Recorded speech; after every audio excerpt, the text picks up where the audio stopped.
Excellencies, dear SEED awardees, ladies and gentlemen, dear colleagues.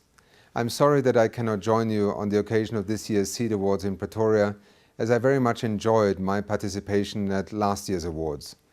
Once again, the SEED initiative has yielded 35 awardees with nominations coming from 76 countries. The SEED Award and the initiative as a whole has truly emerged as a gem in this array of international awards that recognizes the pioneering efforts of individuals and organizations that often begin with an idea, struggle for years to try and find the support and the means by which to realize that vision, and ultimately through these awards are able to receive at least some recognition for their extraordinary role in trying to help build what we in UNEP would often refer to as the green economy. The awardees of this year's cycle once again have brought to us many examples of how we can build a green economy from the bottom up. Very often, economics is a discipline and economic policy is couched in terms that is more related to macroeconomic policy, national policy making, and often excludes the very actors who in fact are the foundation of our economy. It is the farmers, the entrepreneurs, the businessmen and women who make our economy work, who provide jobs and who bring innovation, technology and ingenuity to bear upon the challenge of how to realize sustainable development, poverty eradication, sustainability. I would like to join you in celebrating this extraordinary achievement that we celebrate this evening, and that we in the United Nations Environment Programme, alongside the many other supporters of the SEED initiative, have become immensely attached to and proud of.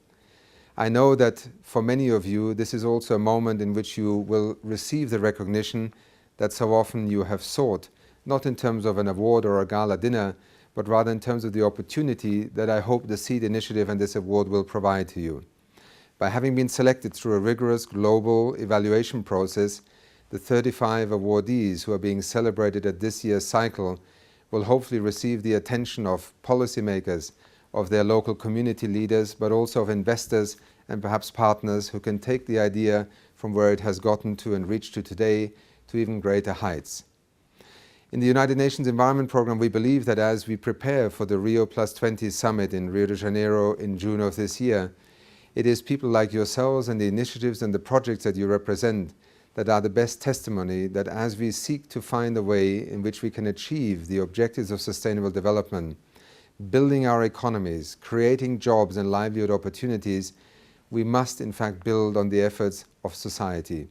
And that means not only in the parliaments and in the prime ministers and presidents' offices of our countries, but in the communities, in the businesses and in the organizations in which you work, because it is there that the green economy is being invented.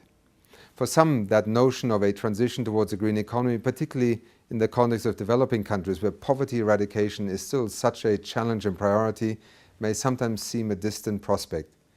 In UNEP, through our Green Economy report in the context of sustainable development poverty eradication, we have tried to challenge that notion. On the contrary, we believe that the kinds of projects, products and services that you are providing and that we are celebrating here this evening are a testimony to essentially challenging a myth of the 20th century,